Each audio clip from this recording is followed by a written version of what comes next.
What's good? This is Mike, And this is Ken. We're MIKNNA. and you're now hanging out with Rob on Front Row Live. Let's talk about 2017 because that year just took you all over the world. Yeah. And, you know, to be a fresh new artist, that must be incredible to be able to journey across the world to show people, you know, your music. What was that experience like for you guys? Oh, man, it was definitely eye-opening. Just seeing our music travel so quickly in such a short span of time and seeing how it, you know, touched people all across the country. I mean, the world pretty much, yeah. So it was really cool, that experience. We got to do some shows in London and Berlin, Stockholm. You know, we did like a U.S. Tour. Yeah. So it was really dope. Yeah. It was our first tour, so it was like all a learning experience for sure. Right. And I think we were pretty well prepared as much as we could be, but we didn't expect that, you know, the EP and just the project would kind of, just being brand new artists, you know, dropping our first record in late 2016, you know, it happened pretty fast, so it was really cool. Right. Now, aside from having a broken leg on tour, what else? What kind of challenges did you guys face on this first tour that you guys hit? Actually, that was can I elaborate on that story? Yeah, I tried. So, like, I think 2 days or 3 days before tour, we went down the street to play basketball, and I tried really hard to cross over somebody. Yeah. And I just crossed myself and broke my own ankle. And then Too good for yourself. no, but That was like 2 days before we went on tour. Our first tour and our first festival in where was it? Denver? Yeah, or Denver. Colorado. Denver. And it was like, oh man, I was like, don't tell me you're gonna be wearing that boot the whole time. And sure enough, he would. But we still killed it. We rocked it. Yeah. That was fun. You definitely busted the Dave Grohl move. I don't know if you were familiar with Dave Grohl from Foo Fighters when he went on tour with a broken leg, and you know he just kept going. Yeah, it felt great, man. Chinese acupuncture works. But Definitely a rock star in the hip hop world. yeah. But aside from that, no, it was a learning experience for us. Every step is a learning curve because, you know, we traveled all together as a collective and, you know, our team on a lifestyle. So it was really fun in that aspect because it's not just us. It's, you know, the whole team. Right. So, you know, it was a cool learning curve. It's a lot of money. It costs a lot of money to travel, especially with the whole team and like bringing all of our gear and instruments around. And, you know, we just learned from like how to budget properly. You know what I mean?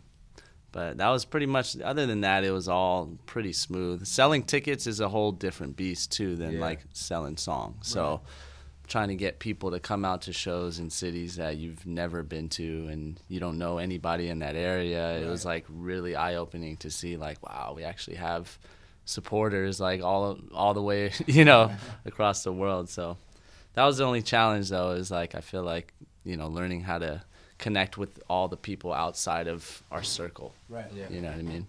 Now, with this whole, you know, first experience of a tour, I'm sure that kind of changes the way that you guys write, create, or think of new music. You guys are currently in the process of working on that debut album. So how much, assuming you guys already had songs for that debut album before you guys hit the tour, how much did this tour kind of change the way that you write your material today? Oh, man, a lot, actually. Some of the songs we wrote, like, together in the, like, in those specific parts and areas, like, so it's really cool. You know, traveling opens up a whole new, I think, perspective. You know, and how you approach things, and certain records resonate differently in different areas, and so, you know, I think it definitely affects it in a positive. Just being out there, like. Just the experiences alone, we've come up with song ideas, you know, while we're out on the road. You know, the feelings that we get when we're in those environments, you know, we tap into that, which, you know, we've made the whole first EP in our living room, you know, just down the street in West LA. And that's kind of where we've always been surrounding ourselves. And we were just kind of locked in there recording for over a year before we released our first EP. So to get out and see how those records resonate with the crowd and see which ones are more effective, you know, that really helped us kind of have a more clear vision of what works in a live setting. You know, whether you're at a festival or a small intimate space. You know what I mean? We've got the chance to experience that and play in front of different types of crowds. So I think the new music definitely has a little taste of that. Right. Now, do you feel the live kind of? Do you guys feel that the music you were creating before was just right for the live sessions, or do you feel like you had to tweak a lot of your new recordings to, you know, so the audience can experience it in the live sessions? Yeah, we definitely did some rehearsing and made sure that the live kind of it flowed well. But as far as the music itself, you know, the music, you know, it sounded good just without even performing it live. So like just being able to actually perform some of the parts, like me being able to play some of the instruments live or pull out the guitar and actually kind of incorporate a live kind of instrumental feel, that we had to kind of learn, you know, because that wasn't anything that I've ever done. You know, I've always just been a more producer in the studio. Mike's always been comfortable, like, in front of, you know, an audience and being the front man. Like, he's always had that stage presence. So it was, for me, it was learning more about musical directing and how to, you know, arrange the songs differently to make it fit with the live experience. It really helps when you have somebody that plays every instrument.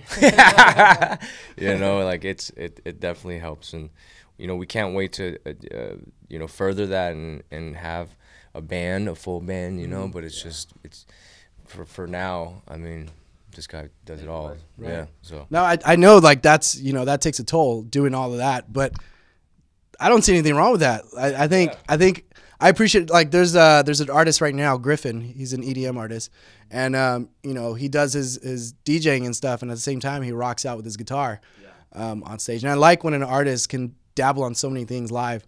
So I mean, if you ended up sticking to it, that wouldn't be a problem. Yeah, I know. That's why I didn't want to just be behind a controller and just playing beats. You know what I mean? And I wanted to, because the whole project, you know, I'm playing all the instruments on it, you know, even though I'm using synthesizers and electronic sounds, it's all being performed, and I'm writing all those parts. So for me, it was just like, let me choose which parts I felt like I feel good about playing live, and then I would just mute that from the actual song and then play that part live and kind of switch between each instrument. So yeah, it's exciting, man, but you know, we're getting better at it for sure, and I think it's just evolving, and the evolution of our sound even on our new project is more geared towards live instrumentation. So there's definitely going to be a lot more of that live feel. Right. And jumping into evolution,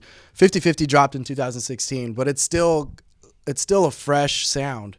That's something that I liked about you guys from the get-go, is that you guys paved your own lane. You guys call it Electro-Soul. Something, one, I've never heard before, and two, you know, nobody can say, oh, they sound like, because you don't. So tell me about, you know, creating that sound, and how did you guys come about to being like, hey, this is what we want to pursue? Yeah, I think so. When Ken and I started first working on the project, initially I was working on a separate just solo album, and then before we worked on any records, we kind of just sat down and we discussed what types of records really resonate with us, you know, growing up in terms of influences. And Ken had his own set of influences. I had my own set of influences, but we also have, you know, very similar influences, like the early, you know, 2000s, late, you know, the 90s, hip hop, R&B, you know.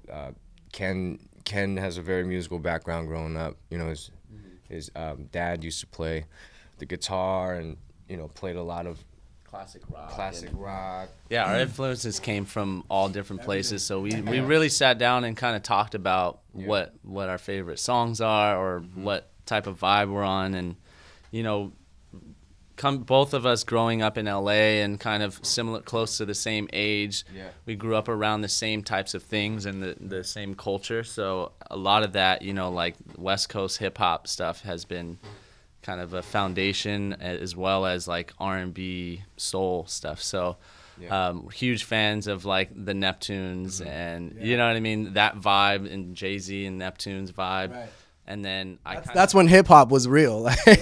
Right now it's washed out. It's into the, you know, Timbaland, Aaliyah, like right when R&B and hip hop started to fuse together. Right. That was kind of our generation, and like we got to kind of go through that process. And aside from that, you know, I kind of took a lot of inspiration from like indie EDM, or not EDM, but like more indie electronic type stuff, or alternative type stuff. Little Dragon, Toro y Moi type vibes, and you know, and he's super into like 80s analog sounds. Which that's another thing that drew my attention with the music that you guys are creating. That it's like it takes me back to those days, like especially with MPH. Even you know, the lyric video that you guys created for it, the single cover that you guys created for it, like it takes you back in time, and like. The only music that does that today is nostalgic music, where it's like the artist came back for a reunion tour. But like I haven't experienced a new artist do that and take me back to that time. So that was great. That's very intentional for sure, man. Like that's a lot of our aesthetic is built off of just, you know, older analog aesthetics, whether it's analog synthesizers or instruments or film photography, trying to, you know, capture that same aesthetics of like the human feel. And I think that's always kind of been our taste level, you know what I mean, is just keeping that analog, but mixing it with a modern twist. You know, we're still up to date and current on all the new technology as well. You know, just being super tech heads and nerds as well, like we're able to fuse both the old and the new together. Right. No, I like that. Let's talk a little bit more about this upcoming debut album. You did mention earlier there's an evolution in sound. So aside from like more instrumentation on that, like what can we expect, especially like on lyrics, on your vocals? Like what can we expect on this upcoming album? Man, I think we literally spoke about it yesterday. We were kind of brain dumping and talking about the theme of the album. But what's crazy is the theme is like on artificial love. You know, and it's every record I think so far we have, it stems from love. So it's a different how do you say, like perspective of love. So it sonically can really I think it's the evolution of it's more mature, you know, sounding. I don't know. You want to tap in here? Yeah, more mature, more musical sounding. I mean, it's definitely less influenced by a lot of the new stuff that's happening right now, but I think just as musicians, we've evolved a lot, and also we're just, as humans, we're getting older, you know what I mean? And as people, we're growing, and the things that we're concerned about or that we talk about is on a different subject, you know? So, but yeah, like everything has that feeling of love, you know, it's a very soulful feeling, but it has a still fun kind of energetic feel to it, you know what I mean? It's not like a super lovey-dovey R&B soul album, but that's the feeling that you're gonna go away. Like we were saying last night, it's like if a robot was listening to it, then like he would shed a thug tear one time, just because like that's the feel that we attract ourselves to. I think also, you know, we spoke on this, but generationally, like we grew up in a time where our parents didn't have the technology available and ready, right? And we grew up like right in between it, so we got to experience that, not having it and also having it, and how it's affected, you know, society as a whole. More so like human interactions, like even at shows, when you go to shows, people normally have their phones out, they're not really experiencing it fully, and they're not interacting and engaging with each other fully, you know. So it's like, and the generation after us, it's going to be very hard for them to experience that, right? So, you know, I think sonically and on a writing standpoint and melodically, it's like the old and new, right? It's like there's a lot of, you know, warm analog sounds in production that, you know, it's fused with like more urban melodic, you know, melodies and writing and such. But I think it's really cool. We're just trying to like bridge the different eras together. Now, you guys are obviously you're a producer, and you you've been dealing with most of the production side of MIKNNA, but are you guys have you guys thought of bringing other people into, the team when you guys are creating music? Oh, we literally all create together. So it's a collective, effort when we're creating. We always say, the record is the biggest ego in the room. So whoever has the best idea, and we love passing and sharing ideas and going back and forth on lines, or Yeah, it's a very collaborative process between kind of internally within the team, and then we also have a lot of friends that are doing music that we share our music with or bounce ideas off of, and it's always nice to get different perspectives from different people that we respect. Harry will drop lines once in a while. Yeah, Harry's always in here working with us, writing. Sean is always in here, So we always have just friends come in and vibe out with us, and they add to the energy in the room.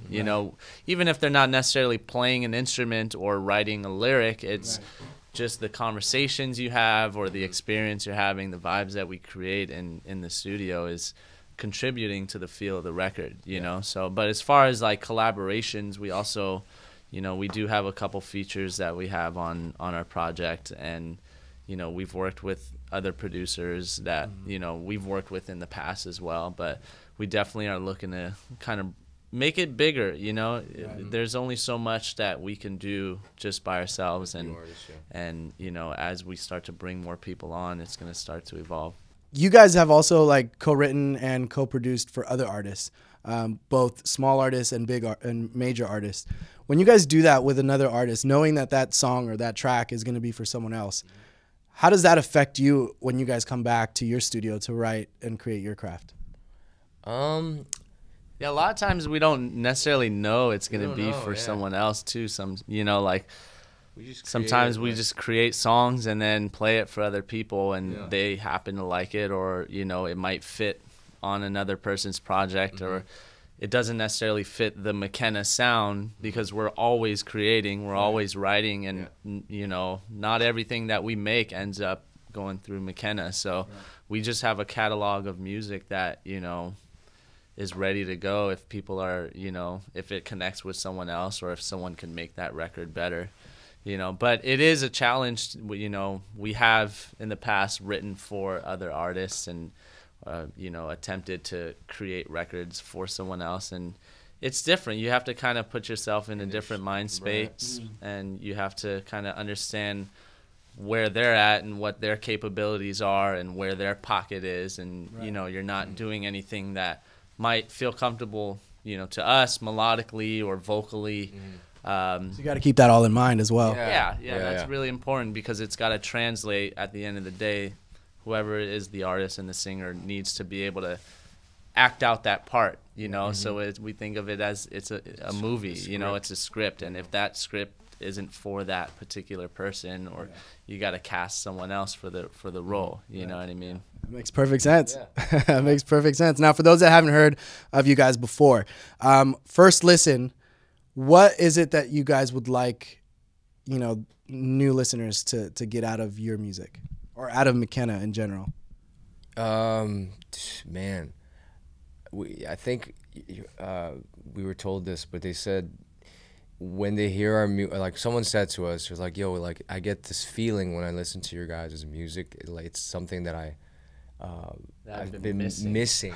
Oh, nice. Which is really cool. So, Nice. we want people to feel like it's something that they have already felt before, and they've just been missing that feeling, and now they're able to get it through our album. You know what I mean? And it's a different feeling than any other album out right now that you can get. So it's going to be one of those records where when you're ready to get in that vibe, and we were talking about last night too, it's like one of those records where you sit with it by yourself first and really take it in, put your headphones in and go for a run or go for a drive in the car and listen, and you're really in your own headspace, because we want you to kind of feel like you're going through this journey throughout the album, and we're designing it to feel almost like a movie. Yeah. Right. So each step in each song and the order of the songs takes you through this journey that is going to give you that experience that it's not always, you know, some of them are just you can have them on playing and party and have it on a playlist or, you know, playing out, but it's also one of those where we really want people to listen to it and really take in the feeling and the emotion, you know, that we put into it. Yeah. Right. I like that. I mean, that's what caught my attention as well, because it's like listening to 50/50, I don't listen to, you know, one track and then go on to the next artist. Like, I want to listen to the whole project. Yeah. And I don't think a lot of artists today are able to create a full record that everybody's going to sit down and listen to. Yeah. Everybody's going to pick that 1 or 2 singles out of it. So you guys are on top of it. So Thank you. Yeah, that's the challenge. We definitely understand that, and we know how we consume music as well. Yeah. And the album is no longer necessary for record sales, because, you know, you would have to create an album based on what fit on a vinyl, right, or, you know, what fit on whatever medium that you're putting out, and that's what made the album that length or duration or amount of songs. And nowadays, you know, people don't listen to albums the same way they used to. They don't cherish the music, you know. They don't wait in line to go buy a CD or a cassette or something and then come home and then burn a copy so they have an extra copy just in case something happens to it. And, you know, we used to really cherish our music. You were emotionally attached to it, right? Yeah, that's true. You were emotionally attached to it because, you know, if you couldn't afford to buy the CD, you'd have to borrow it. Yeah. You know, and then find a way to get it. That was the original hustle, like getting that music. Burn it, you know, like on a CD or, you know, but you got to live with it. Yeah. You know, opposed to now, it's like it's so much music being pumped out, which is also great, but it's like it's being diluted, like it's just being desensitized, and it's harder to find things that actually like you know. We want to capture them from the beginning and make it feel like they can't change it. They're gonna feel like they're missing out on what's next. Right. Yeah. You know, if they change the record or if they go to something else. So getting them right from the beginning and take them through the journey to where by the end of it they're like, oh shit, that was it. Yeah. Damn. Like go through the whole process and not even realize it. You know what I mean? Binge watch it or binge listen to it. Every record has its own role, and they all play their own part. And we, you know, curated them to have different feels, so you don't get bored or tired of listening to something the same all the way through. You know. I definitely dig that. I can't wait for the debut album whenever that decides to drop. That's on you guys. But you know, you guys have a few shows coming up. You guys have South by Southwest. What else can we expect for 2018? Just focus on the record? That's definitely a priority for us. But yeah, I think we have DC, Toronto, New York. It's with closed sessions in May. Yeah. Which is exciting because we're going to Toronto for the first time, which is really cool. Nice. Yeah. You know. In there, and then most of it is really just gonna be making sure this album is the way that we want it. Yeah. Doing more features, writing and producing for other people as well. You know, just staying more active and involved in music, whether it's with MIKNNA or outside of MIKNNA. Right. You know, we just got this new studio space a couple weeks ago, so we're. Now you guys are not leaving. This is it. You know, we signed a year lease here too, so this is going to be where we're at, and we're hoping to just create more and more music.